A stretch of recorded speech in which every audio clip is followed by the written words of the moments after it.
My name's Nick. I'm a staff member here at the University of Toronto with Power to Change. And welcome to God and Reason.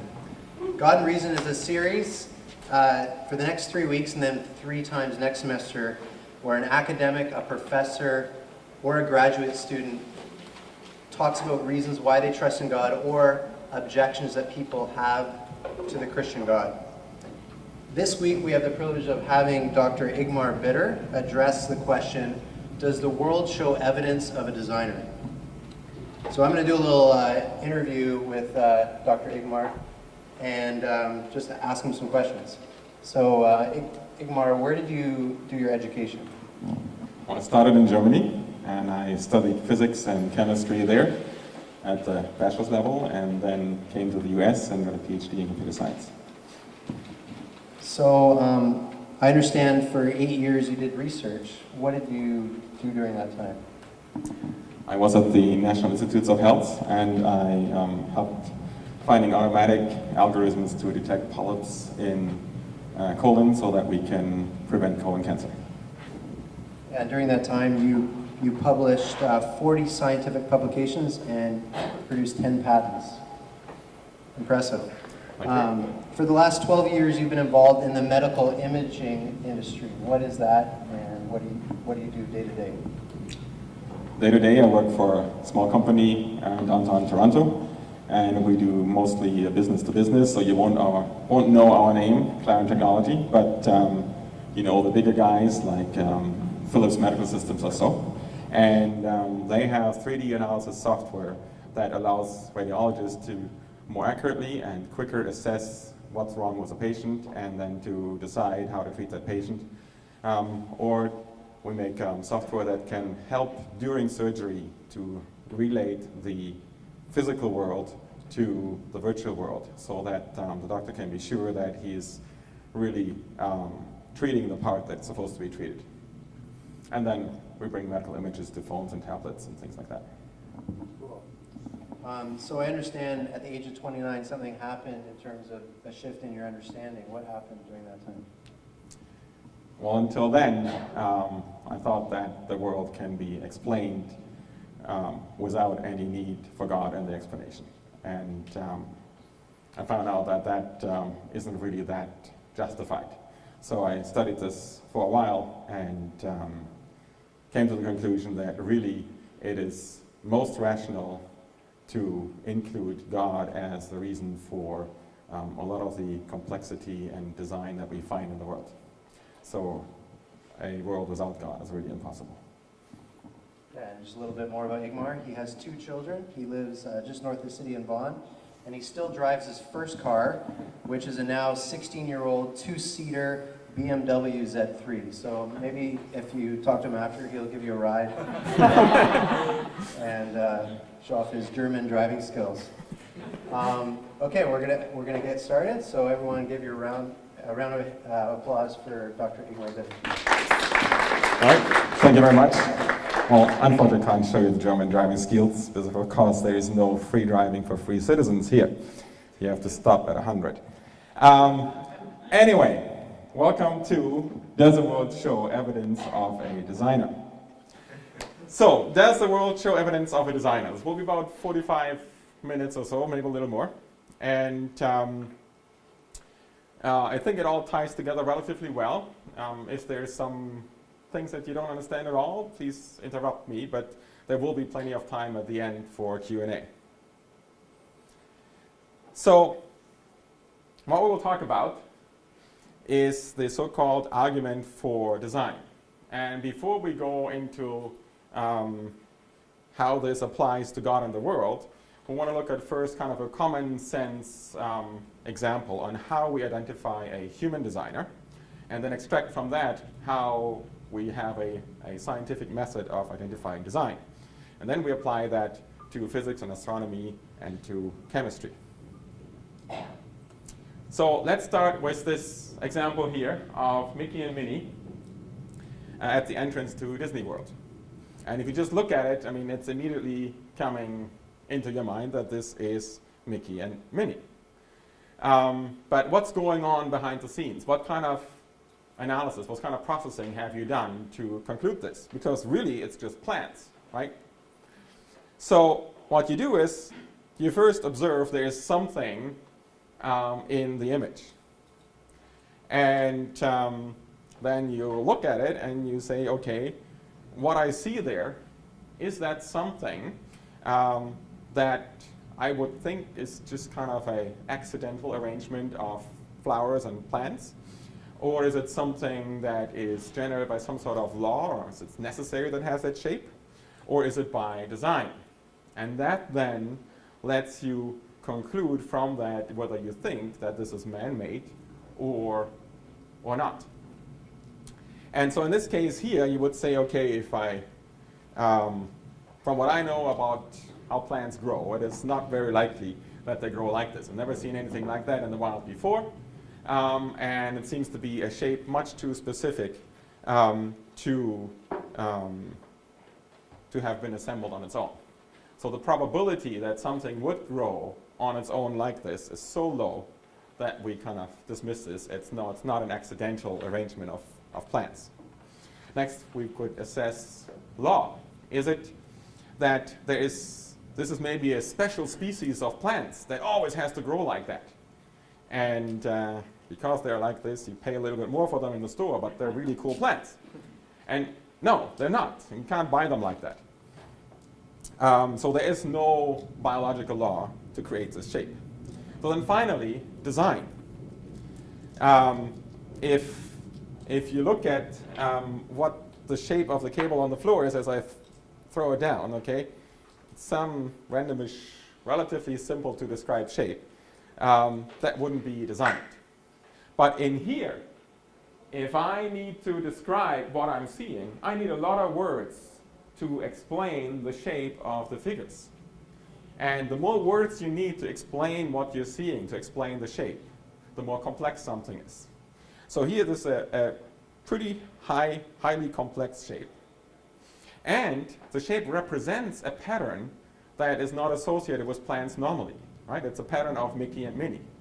So we have complexity and specificity. What we see specifies a certain pattern that has a certain function or meaning, and it is complex. When those two things come together, in an arrangement like this, we conclude there must have been a designer that put the shape into this arrangement. And in this case, we would say, well, it's a human thought and probably a human designer. So there was a gardener who did a good job in creating these plants to look like Mickey and Minnie. If you look closely, you can also see Goofy in the back. So then, after analyzing all of this, we say, okay, the one that makes the most sense is design, so that's what we believe. And in a case like this, you do this in a split second.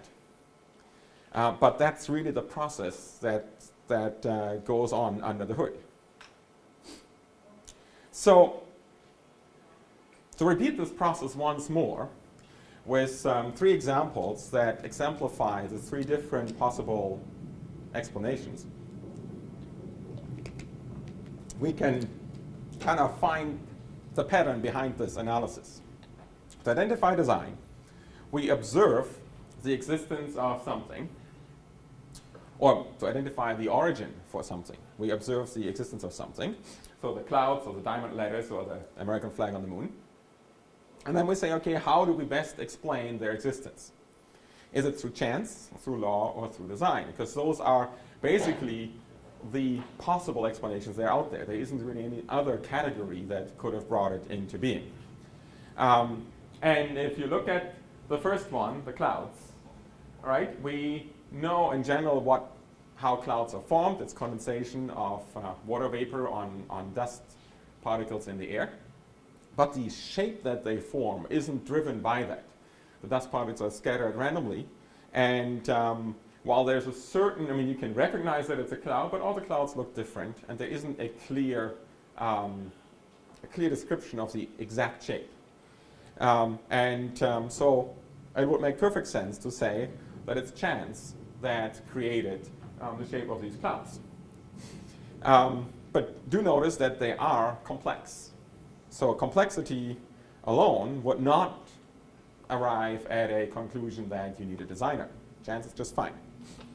Then the next one is the diamond lattice. So here we have a very specific arrangement of the atoms, and they are shaped in this hexagonal pattern in 3D. And describing actually this shape is pretty simple. If you know the angles, in a short paragraph you can describe the lattice of diamonds. So it's not so complex. It's just repeated over and over the same pattern. But it is very specific.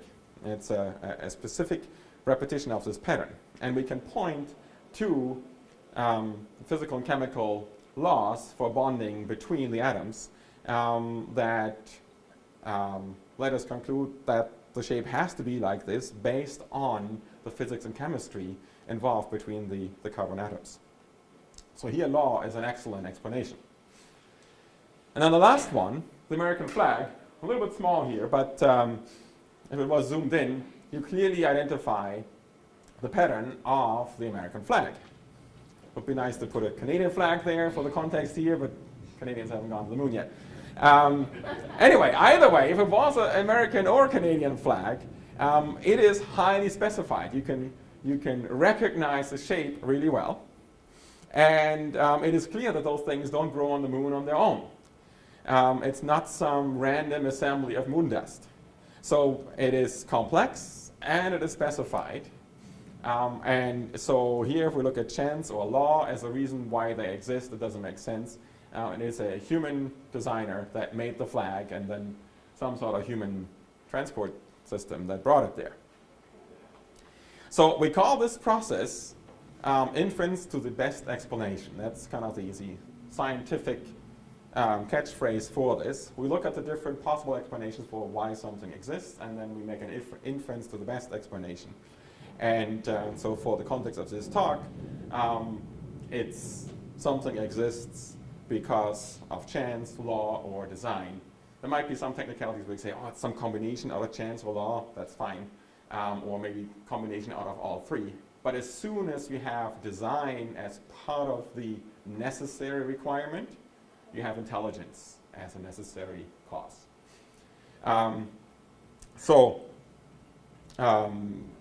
If there's anything where we conclude a designer is involved in creating it, then we're beyond the realm of a purely naturalistic explanation.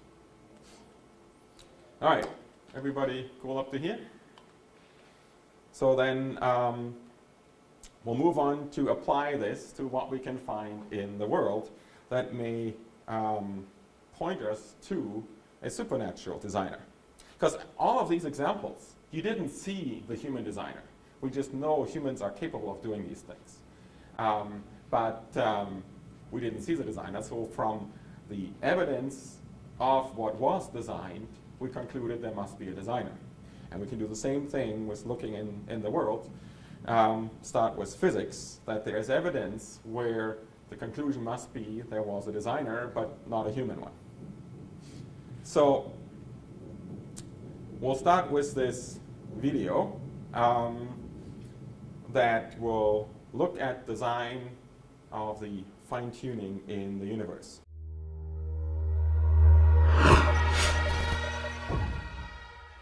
From galaxies and stars, down to atoms and subatomic particles, the very structure of our universe is determined by these numbers.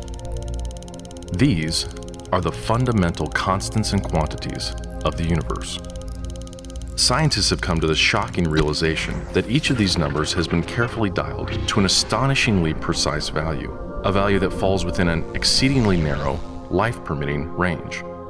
If any one of these numbers were altered by even a hair's breadth, no physical, interactive life of any kind could exist anywhere. There'd be no stars, no life, no planets, no chemistry. Consider gravity, for example. The force of gravity is determined by the gravitational constant. If this constant varied by just 1 in 10 to the 60th parts, none of us would exist. To understand how exceedingly narrow this life-permitting range is, imagine a dial divided into 10 to the 60th increments. To get a handle on how many tiny points on the dial this is, compare it to the number of cells in your body, or the number of seconds that have ticked by since time began. If the gravitational constant had been out of tune by just one of these infinitesimally small increments, the universe would either have expanded and thinned out so rapidly that no stars could form and life couldn't exist, or it would have collapsed back on itself with the same result: no stars, no planets, and no life. Or consider the expansion rate of the universe. This is driven by the cosmological constant. A change in its value by a mere 1 part in 10 to the 120th parts would cause the universe to expand too rapidly or too slowly. In either case, the universe would, again, be life-prohibiting. Or another example of fine-tuning. If the mass and energy of the early universe were not evenly distributed to an incomprehensible precision of 1 part in 10 to the 10 to the 123rd, the universe would be hostile to life of any kind. The fact is, our universe permits physical, interactive life only because these, and many other numbers, have been independently and exquisitely balanced on a razor's edge. Wherever physicists look, they see examples of fine-tuning. The remarkable fact is that the values of these numbers seem to have been very finely adjusted to make possible the development of life. If anyone claims not to be surprised by the special features that the universe has, he's hiding his head in the sand. These special features are surprising and unlikely. What is the best explanation for this astounding phenomenon? There are 3 live options. The fine-tuning of the universe is due to either physical necessity, chance, or design. Which of these options is the most plausible? According to this alternative, the universe must be life-permitting. The precise values of these constants and quantities could not be otherwise. But is this plausible? Is a life-prohibiting universe impossible? Far from it. It's not only possible, it's far more likely than a life-permitting universe. The constants and quantities are not determined by the laws of nature. There's no reason or evidence suggests that fine-tuning is necessary. How about chance? Did we just get really lucky? No. The probabilities involved are so ridiculously remote as to put the fine-tuning well beyond the reach of chance. So, in an effort to keep this option alive, some have gone beyond empirical science and opted for a more speculative approach, known as the multiverse.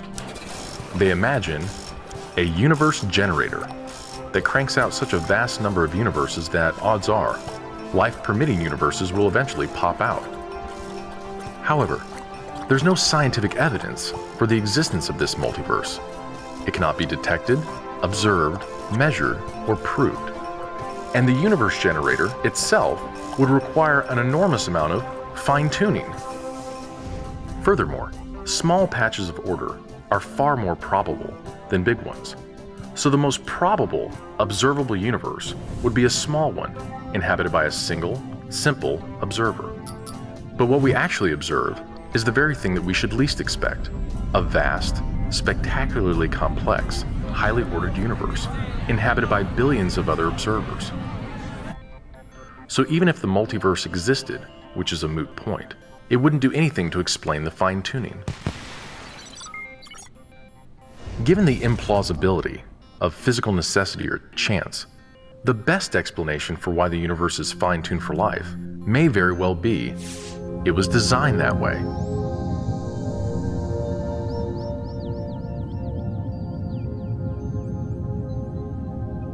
A common-sense interpretation of the facts suggests that a super-intellect monkeyed with physics, and that there are no blind forces worth speaking about in nature. The numbers one calculates from the facts seem to me so overwhelming as to put this conclusion almost beyond question. There is for me powerful evidence that there is something going on behind it all. It seems as though somebody has fine-tuned nature's numbers to make the universe. The impression of design is overwhelming. The heavens declare the glory of God. The skies proclaim the work of his hands. Day after day they pour forth speech. Night after night they reveal knowledge.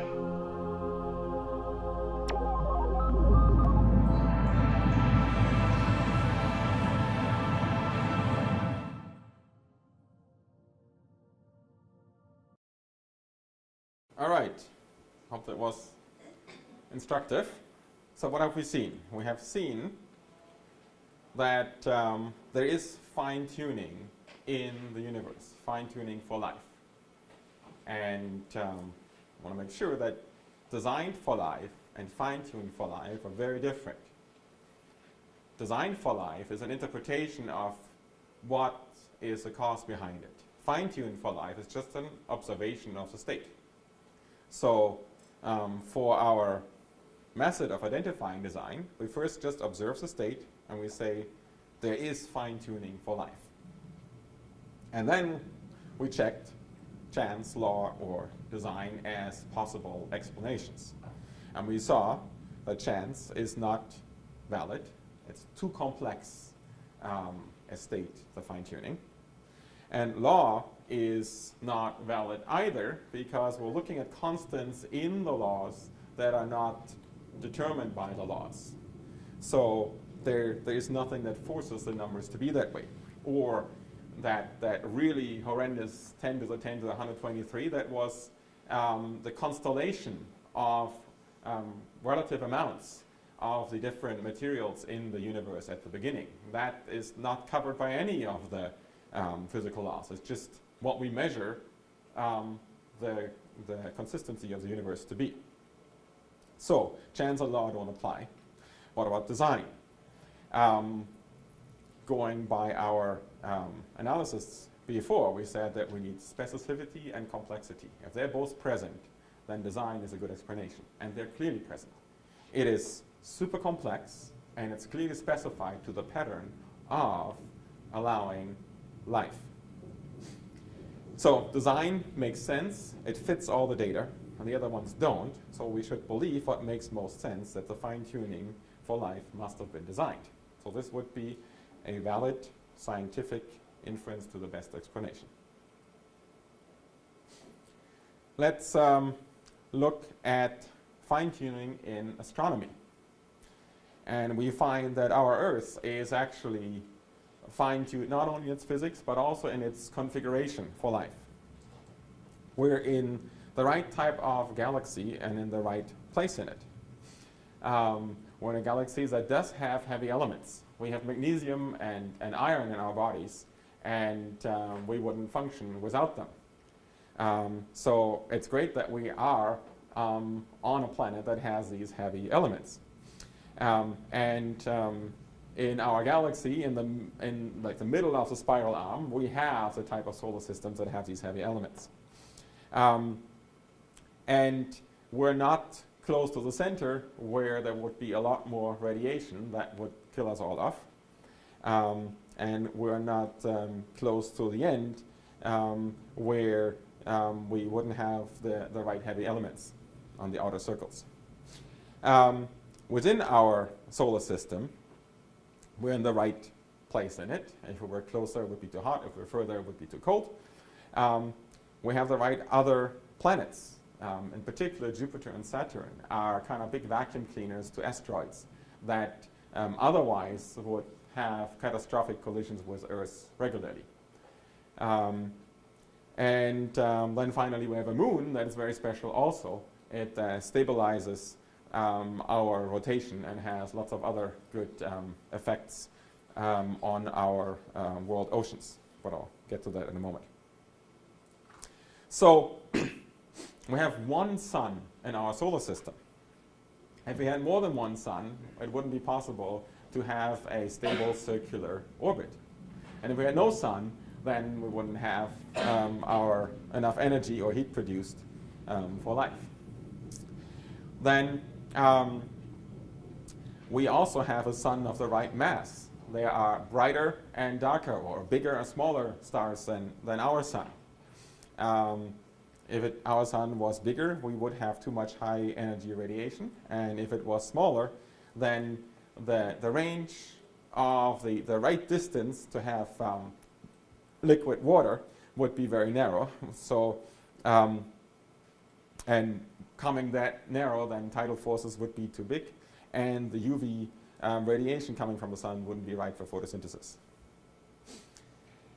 Then, so 4 is a sun of the right size, we're at the right distance, and we have liquid water, which is important.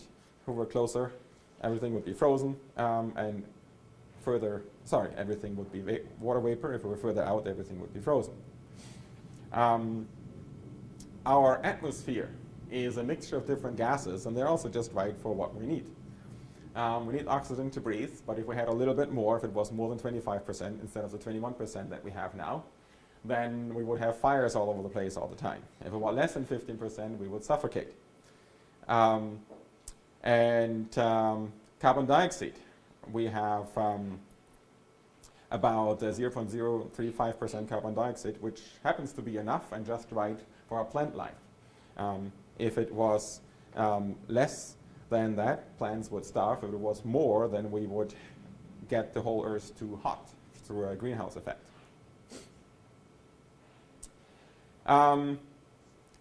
There is a certain surface gravity escape velocity, meaning that in the atmosphere, the gases can, as they're in higher levels and they're rotating around, they could be propulsed out.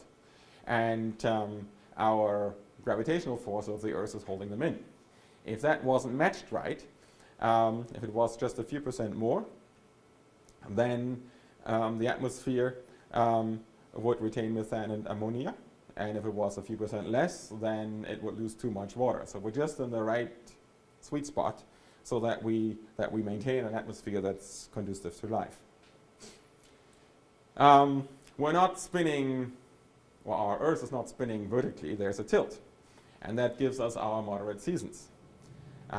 Uranus, for example, has a 98-degree tilt. And with that on Earth, we would have periodic continental flooding and long periods of darkness, which wouldn't be good.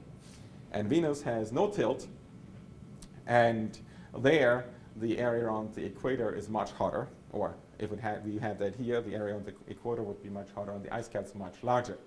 That particular item wouldn't eliminate life, but it would reduce the livable area on Earth. The distance of our moon to the Earth is just right.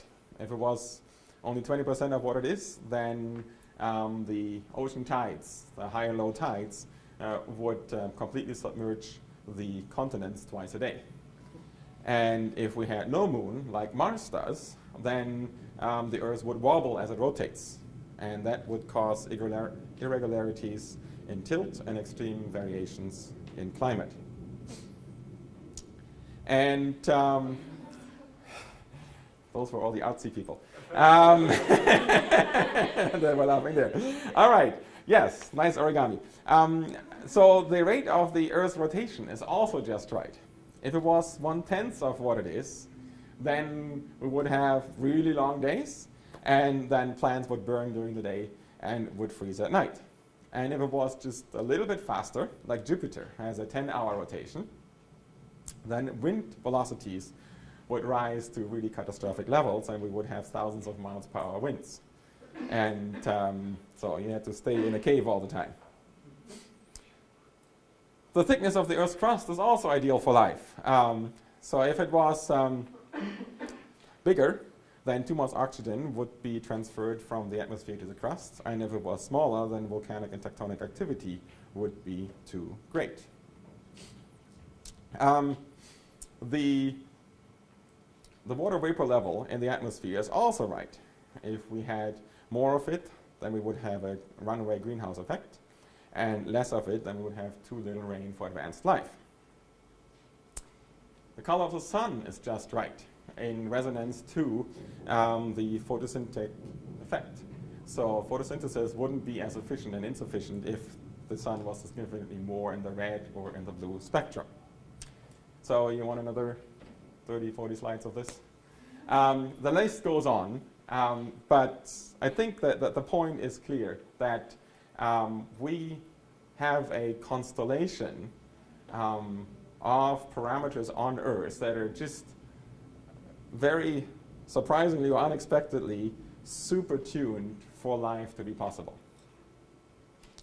So if we look at our pattern for identifying design, we can say we observe the existence of fine-tuning for life regarding to the astronomy location and configuration of Earth. And if we look at chance, if you look at all these items and the ones that I didn't talk about added together, it just makes it much too improbable that this could have arisen by chance. Actually, if you ever wondered if there are aliens out there, the probability that there is a life-sustaining planet on anywhere in the billion solar systems in the universe is less than 1. So it's not only that there isn't another Earth out there, it's that our Earth shouldn't be here either. All right? It's so close to 0, we shouldn't expect that Earth even existed. But it's here, so that's nice. But it's not here by chance. And none of these things have anything to do with physical laws. I mean, there's no law that there has to be an Earth at a certain distance from the sun.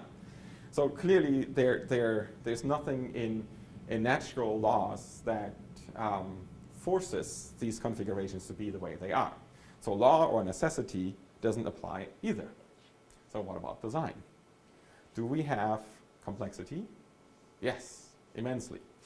Do we have specificity? Yes, again, it's specified to the pattern of allowing life.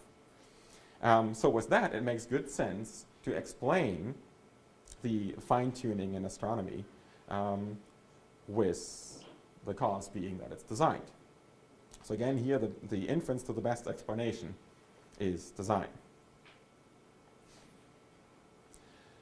All right, so with that, we'll leave the physics realm and move on to chemistry and the first living cell. And what do we find here? What is a living cell? It is something that is self-sustaining, self-replicating, and self-organizing. There is metabolism going on in the cell that can take nutrition from the outside and build building blocks inside the cell to grow, and then eventually to split and reproduce.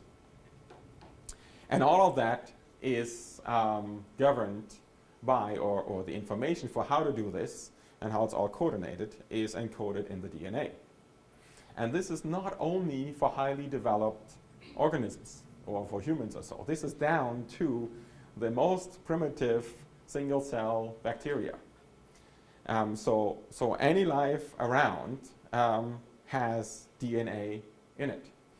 And the mechanisms for copying DNA and for reading information off the DNA to make proteins is universal across life on Earth. So where did this all come from?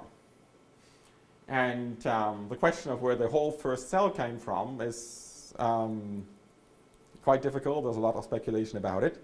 We'll touch on that a little bit in a moment. But inside the cell, we have the DNA. And however that arose, on the DNA encoded is the information for everything else in the cell. So where did we get the information on the first DNA from? That's something to study a little bit. Okay, so let's assume we have some sort of a soup of parts, and let's assume that somehow it came together to form the first cell.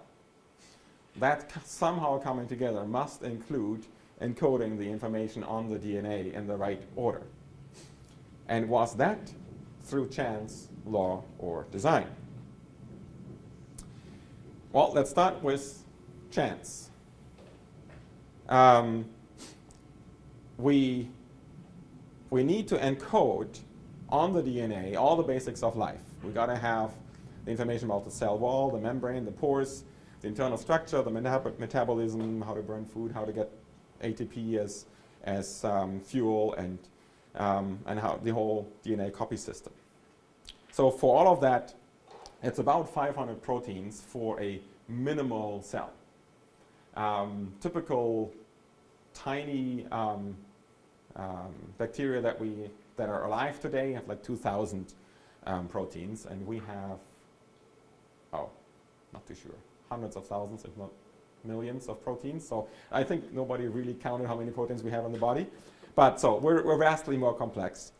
But if you shrink it down to the absolute minimal set, it's about 500 proteins. So how does that map to DNA?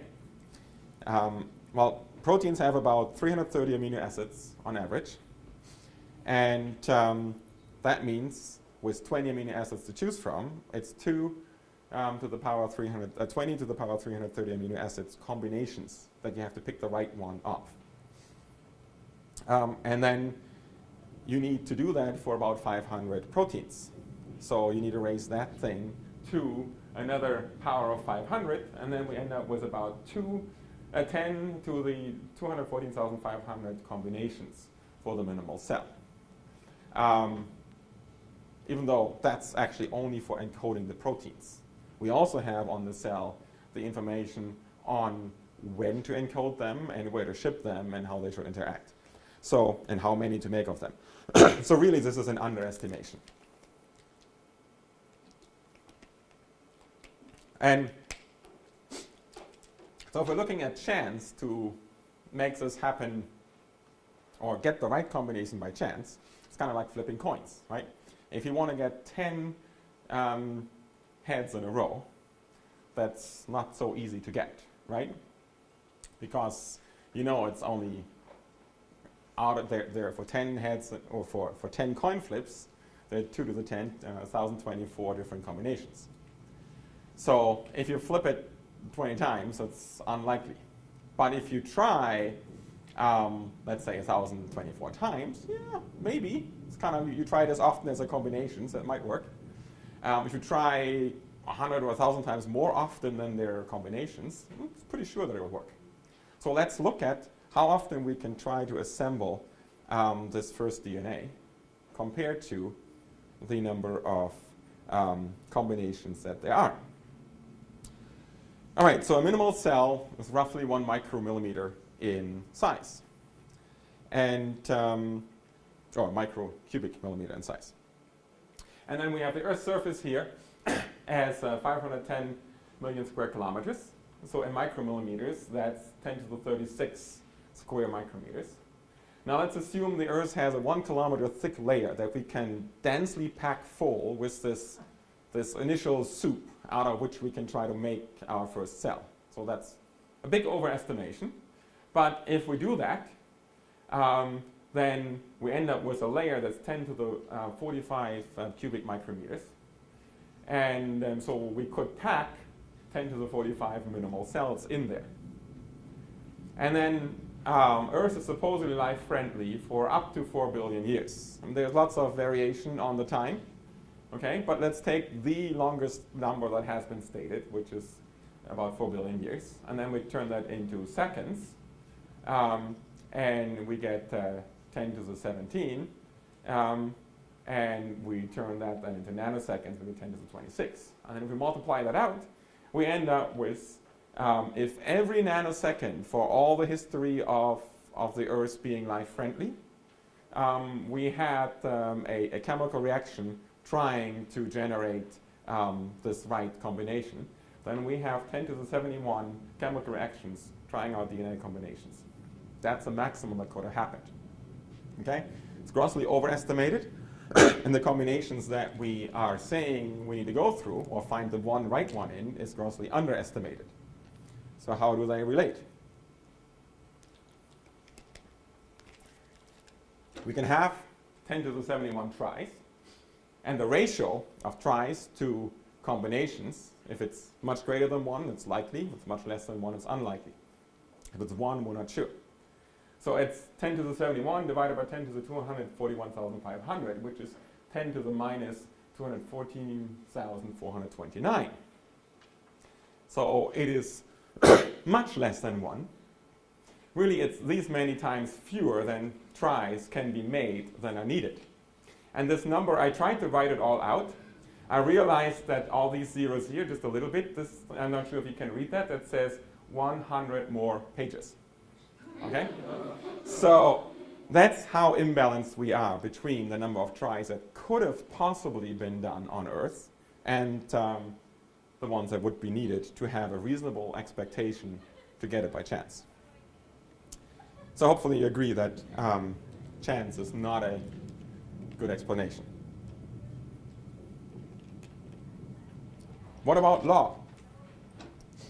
Well, DNA has these amino acid base pairs that are linked to the backbone of the double helix. And they have a front end and a back end, kind of. So the back end is what links up with the backbone, and that one is chemically identical between the four possible base pairs. So there's nothing, if one docks or the other, it makes no difference. So there's no chemical law that determines which one bonds first. If one does bond on one side, then on the other side, there's only one that matches, the first or the clay world or so. And those are highly speculative, and there are people that are really clinging hard to their research that this is the way to go, and this is how it all came about. But there are two problems with it. One is, if there was a precursor, you still need to convert that into the first cell. And then you have all the complexity that I just talked about. And if it was working so great, why don't we observe it anymore anywhere? The most simple cell we still observe. The evolution isn't that the simpler forms get eliminated, right? The simple bacteria are still around. So these precursors should be still around also if they were ever viable, but they're not. And then lastly, since there are competing views on how it maybe had precursors, the guys in one field, and they're all non-theists, so they all want to really try hard to find a naturalistic explanation. So they write their papers on how it might have happened, and there's a lot of might and imagine and maybe in there. But then they also write papers about the other groups. And those are really sound papers. Like, here are all the lists why it's impossible that this other view works. And so we don't even have to refute them. They do it themselves. All right. So in summary, we came to ask, does the world show evidence of a designer? And we looked at physics and astronomy. And we saw that the constants and configurations in astronomy are fine-tuned for life. And that the best and only scientifically viable explanation for this is that they are designed for life. And in chemistry, we looked at the first cell. And we saw that the DNA sequence information in the DNA, as well as cell operation and configuration of the proteins and what they're doing and so on, that they are fine-tuned for life. And that the best and only viable explanation is that they're designed for life. All other explanations are less rational to believe. So with that, we can say, yes, it does. And with that, I thank you for your attention. There's some time for questions or not yet. Maybe a small comment first. Thanks so much. Thanks so much, Ingmar. Just before we go into the Q&A for about 15 minutes or so, Ingmar is going to hang out after, so if you have questions beyond our Q&A time, you're welcome to talk to him. But just before that, I just want to make an announcement about next week. So next week, Dr. Ewan Gallagher, he's going to be speaking on if God is good, why is there senseless suffering? So one objection to there being a God is if we look at the world around us, there's pain, there's suffering, tsunamis, whatever it may be. And if God exists and he's in charge of this whole thing, and he's good, why would he allow this? And so this is a reason why many people don't believe in God. Dr. Ewan Gallagher received his MD from UBC, and he's working on his PhD in physiology here at U of T, and he's thought long and hard about this question. So definitely will be worth coming out to, bringing some friends out with you. It'll be in a different location next week. It'll be in the Sheraton room in Wycliffe College. And Wycliffe College is across the street from Trinity College. It's at 5 Hoskin Avenue, which turns in Harvard becomes Hoskin and vice versa. So yeah, hope you can come out to that. There's more information on our Facebook page as well. So we'll hand it back over to Ingmar. All right. Yeah, So I think I'm fine if with you all have the a, if microphone. you have a if you have a question, stand up and speak really loudly so we can all hear. Thank you.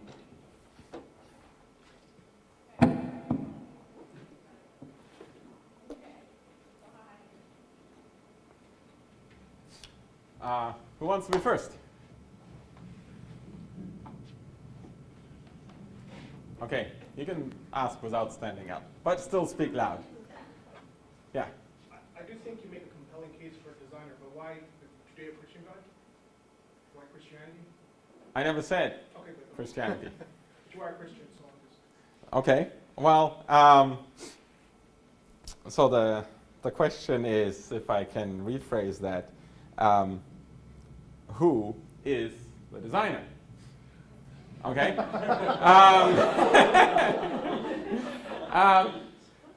Let's just make some conclusions from what we've seen, okay? He is separate from the universe that he created. So therefore, he must be immaterial. He's coming up with much better designs than us. So he must be more intelligent. And he must be, I mean, if he's more intelligent than us, he has a mind, right? And if he's immaterial and has a mind, he's something like an unembodied mind. And he made the universe a finite time ago. So that means he must have been able to kind of wait for the right moment and say, now I'm going to make the universe. So he could not have been an impersonal force that just generates fantastic universes, because a force is always active, right? You can't turn gravity off when you have matter. The moment you have a clump of mass, there's gravity. So once you have the cause for a force, once you have a force in place, it's always doing what it's supposed to be doing. So force will always, in gravity, will always drag things down. So here you need to have like free will to decide, now I'm going to create the universe. So he is an immaterial, super intelligent, free will personal being, an unembodied mind, a spiritual being, or what the Bible would call God. Now, out of all the world religions, what does this match to? It matches to Christianity, Judaism, and Islam. They are monotheistic worldviews or religions. If you have a worldview without God, an atheistic worldview, it doesn't match this, because we've seen there must be this designer. If you are looking at the Hinduism that has millions of gods, that doesn't really help, because none of what we looked at requires more than one super designer, right? Why have two when one can do the job? According to Occam's razor, you want to not unnecessarily multiply your explanatory power. So you want to use the minimal set of assumptions that does fit the given data. So one God is sufficient. Then those other kind of ideas that God is the energy in nature doesn't work either, because God is separate from the universe that he created. So he can't be part of it. So that eliminates most things. So you have Christianity, Judaism, and Islam left. And then you would go to other arguments for differentiating between them. There are, you can look at, for example, what non-Christian historians agree upon the life of Jesus. They do agree that he existed, that he died on the cross, that he was buried, that the tomb was found empty afterwards, and that there were people that have claimed to have seen him. Could have been hallucinations, but at least they said they saw him. And the early Christian movement was based on the idea that Jesus rose from the dead. So those are things that are agreed upon by Jewish people and other people that don't like Jesus. And And then when you do a similar assessment to what we did here, what is the inference to the best explanation? You look at all the possible views that anybody has ever come up with on how do these historical facts make sense as a whole package. And then you end up with the only one that really makes sense is the way the Bible explains it. It's true. That God really raised Jesus from the dead, and that through that, everything that he claimed throughout his ministry was approved by God. And you don't have anything like that in the other two views in Judaism or Islam. So on rational grounds, you can say the odds that Christianity is the right one is the highest because it has the best arguments for it. Okay, does that answer your question? So in other words, Christianity relies on the case for the resurrection of Jesus Christ. Not alone, but that one I would start with. There are lots of other arguments as well, but this particular one I like because the mechanism to look at it is similar to what we did here. But there's fulfilled prophecy, there is answer to prayer, there's miracles, there's all kind of other things that are corroborative evidence. Other questions?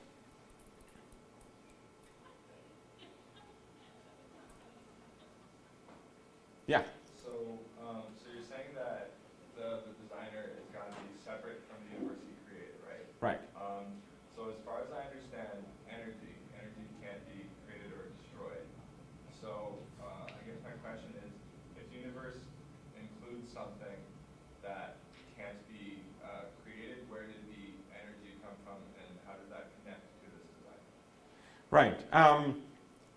Once we have natural laws operating, you can't create or destroy energy. You can convert it into matter and back, but if you're following the Big Bang theory, it does say that energy came into being at the beginning of the Big Bang.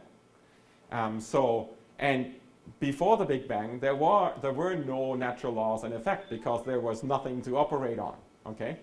So at the starting point of the universe, you have a transition from non-physics to physics. And in that transition moment, you can create energy. But that, of course, is very crucial also, right? If there are no natural laws operating before, then you can't say it must have happened, right? And if, from a materialistic worldview, where energy and matter is the only thing there is, that would mean before the Big Bang there was nothing. And creating the universe out of nothing is quite a feat, right? That's more amazing than the magician that pulls the rabbit out of the hat, because there you have the hat, you got the magician, right? There's something to start with. But universe coming to existence out of nothing is beyond any experimental evidence that we have for anything. So it's a pure blind faith trust in a miraculous happening that violates natural laws. But if you say, well, no, there wasn't nothing before. What was before was God. And he had the power to create the universe. Then you don't start from nothing. Then you have a cause for the beginning of the universe. And that's a whole lot more rational. Yeah.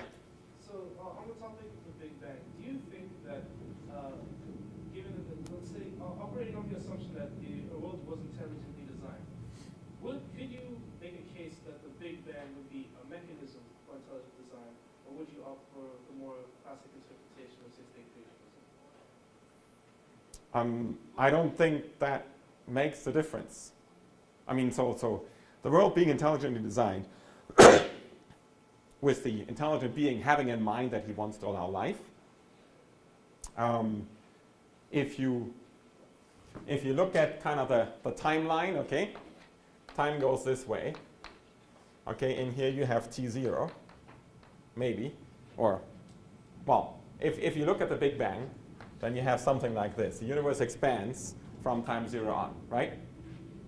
Now, if I say T0 was here, okay, and this is 6,000 years ago, then what we would see is a trajectory that looks identical to the trajectory that started at t0. And since we have no observation possible in this gap in between, we can't decide with measurement devices which one is right. So this could be right and it matches all the data we can observe. This could be right and matches all or most of the data that we can observe. Actually, no, all also, yeah. So they're really equivalent in terms of God could have started it here or he could have started it there. So we need extra revelation to make that call. So you can study the Bible for figuring out which one's right. I missed, Ingmar, one Yeah. fact. You said, talking about 10 to the 71 reactions, Yes, and then you showed us the 100 pages. of zeros, yes. Yeah, but what was that number? That big number is how many more reactions are necessary than are possible in order to get equal amount of reactions to number of probabilities. So that at least you are thinking, okay, it's reasonable to assume it could be found by chance. Okay. And then for your own personal confidence, you can add a couple more zeros, saying, well, I don't want exactly the same tries. I want more tries than combinations to be sure. And what was the bottom line on that number, the calculation? It was like That it's not, it didn't happen by No, chance. I didn't mean the conclusion. I meant what was the actual number? Oh, that was 10 to the minus 214,500 minus 71. What's that? 469. Thank you. Oh, somebody brought something. Thank you. And so, did I answer your question sufficiently? Okay. Other questions? Yeah. Could you provide evidence or some sort of argument that would deconstruct the hypothesis that that string theory or the multiverse is sufficient to account for the universe as we observe it?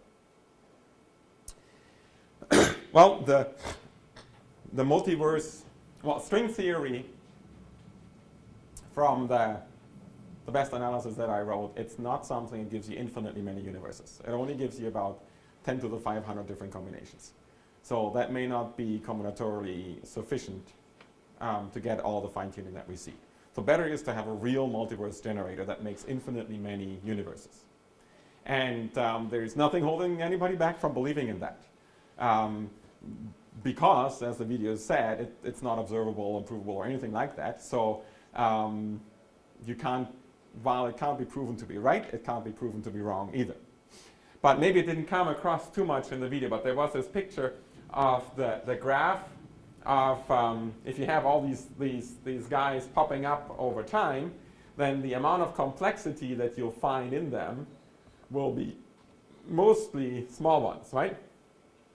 And then they had a picture there of a brain with 2 eyes or so here, saying that the total complexity that it takes to make a brain and an environment that simulates what we see. Think of Matrix, okay? You're sitting there in your little coffin, and you don't need a coffin for the whole body, you just need something for the brain, and then you get a simulation of the rest of the world. That would give you the experience that you have here right now. And you wouldn't be able to tell the difference.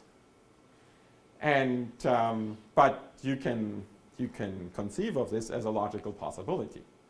So then in a multiverse in which anything can be generated, you would have these weird one-brain universes. And the guy who thought about this first was Boltzmann, so they're called Boltzmann brains after him. So you have these Boltzmann brain universes where you have a ton of them.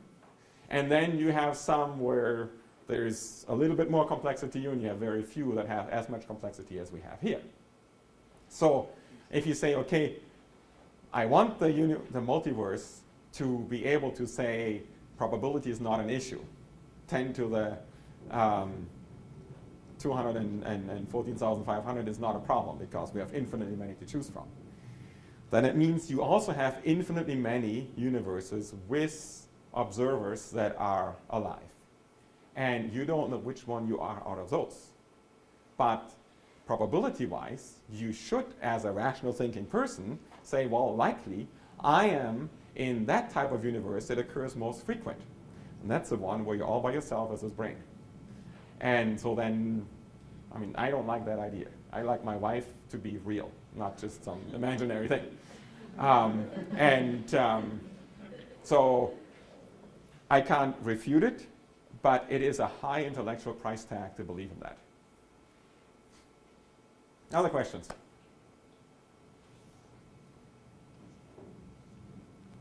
Yeah. Your argument on applying to universe as a constants and that's the probability of life actually starting on Earth. Mm-hmm. Those are your two main arguments, right? Yeah, the third one was the kind of configuration of where the Earth is in the universe and all these other arguments are based on the fact that life exists. So because we exist, therefore we must be able to observe the fact that the world seems fine tuned to us. Does that make sense? Kind of, yes. Not sure if everybody understood the question. So can I repeat what I heard you say and you tell me if I got it right? So the question is, we are here. So obviously we exist. And if it is so difficult to generate a universe that has life in it, doesn't matter really how difficult, it obviously worked. And because we exist, there must be a pathway to making it. Something like that, right? Yeah, it's kind of like saying you have a group of people who won the lottery, and then the group of people start to realize, oh wait, why we all won the lottery? It's unlikely. But the fact that they all got together was because they all won the lottery. Right, right. Yeah, actually the lottery is very good. There are different types of lottery, right? You can, like this, what's it called, 649 or so, or 749, where you pick 6 or 7 numbers out of 49, okay? You can have 100 million people play the lottery, they all pick their number, and nobody wins because they all picked the wrong number. Or you can have a raffle lottery where you have like pairs of tickets, right? And you go somewhere for fundraisers or so, you give them $20, you get like, from the strip you get 15 or so of those tickets. And in the end, something is pulled out of the box. And they say, okay, number so-and-so won. And you check if you have the number. And then if you have it, you win. Now, if you have 100 million people doing the raffle, it is guaranteed somebody will win. But if you have 100 million people doing the regular, like 6 or 7 out of 49, it's not guaranteed that somebody will win. And the examples that I gave are more of the 6 out of 49 lottery type. There is no guarantee that there has to be life. It could be different. In any of these circumstances, it could be that there is no life. Does that make sense? So the analogy isn't matching. It makes sense, but it's still weird because the fact that we won has to be it's like I have to be alive and conscious in order for me to observe the universe. That is right. Okay, let me give you another example. Let's say I was giving this talk in China a little while ago and would be sentenced to death for spreading some information that's not in line with the party line. Okay? And they say, okay, your particular execution is there will be 100 people that will, upon command, shoot you. Okay? So I'm standing there blindfolded and it goes, ready, set, shoot! And it goes bing, bing, bing, bing, bing, and I'm still alive. They all missed. They all shot like left and right of me. And it's like, yay, I'm alive. And obviously, I mean, there's no question here that anything strange happened because I'm alive. If I was dead, I wouldn't be here to observe that I'm alive. Right? But that's not really what's happening. Besides recognizing that we're alive in that situation, I also am asking, why is it that against all expectations, I'm alive? If I was dead, it would be no surprise that I was dead. But since I'm alive, it's a big surprise that I'm alive. So it's reasonable to ask, what is the cause of me being alive? And I would say in that scenario, there must have been an intelligent designer behind it, Meaning, I mean, could have been a human that bribed all those guys that they say, okay, you get $100,000 if you miss. If you paid all of them $100,000, okay, they're all missing. I'm not sure who would like me that much or be that rich that he can do it, but you can think about this idea, right? So you want to know, why is that configuration that is so unlikely to result in life, why did it happen? And we can do the exact same steps of argument here. Does that help a little? Yeah, I think your question is sort of like multiverse theory. Like we don't know if there's multiverse, but in this universe we exist. Like these data exist, so that we can observe them. I think, yeah, maybe. But then, and then is there any other like arguments that's not based on the fact that we exist?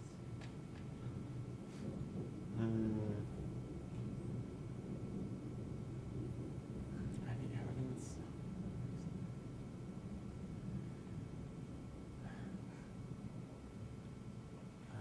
That'd be like asking if bacteria have come up with any arguments. Right? Like you need people, you need rational beings to have an argument, right? Yeah. If you eliminate us, who's going to compose the argument? No, as in like,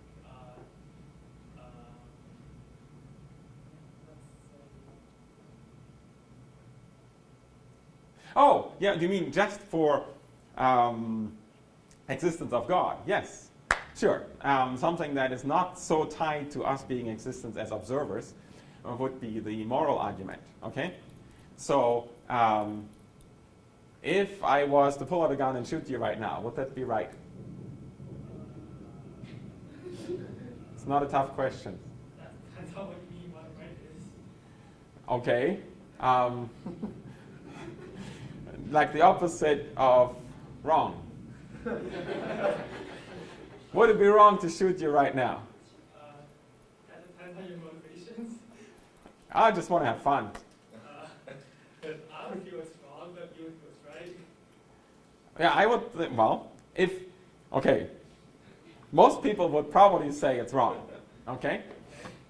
Or, is it wrong to kill it or torture a baby for fun? Yes. Okay? So, Yes, it's wrong. okay. So, it is wrong. So, there are some things that are universally wrong, okay? What about the person who likes to do it anyway and says, but I like it and I want it to be right?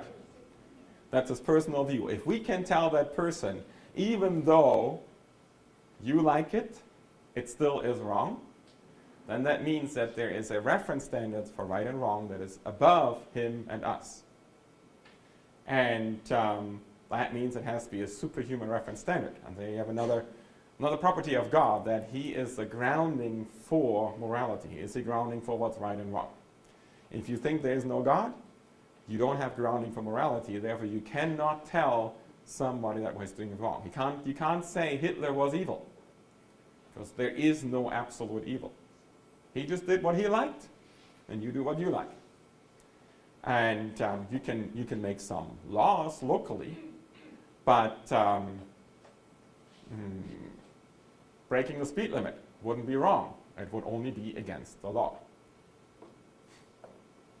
So, yeah, so if you say, no, there are some things that are really wrong, from that follows God must exist as a foundation for what's really wrong or what's really right. Other questions? You've already touched on it a little bit, but could you just explain a little bit more why a designer who made one universe is more plausible than the machine that creates like a bajillion universes at once? Oh yeah, that's an interesting. On the designer, we're saying that there is intelligence, because there are a lot of things in this universe that we can observe where we say, okay, this thing is a design artifact of a designer. We know that there's intelligence that was involved in making it. And so we're saying the things on the smaller scale, where we know it's humans that designed it, they match the things on the bigger scale. So we say there, we also attribute it to a designer. Does that make sense? Yeah. Okay. Last question. Okay, you all didn't ask it. But if God is complex, that people should not believe in God because of this argument. And the thing is that there's a logical necessity of a designer only for something that comes into existence. According to the Bible, God always existed.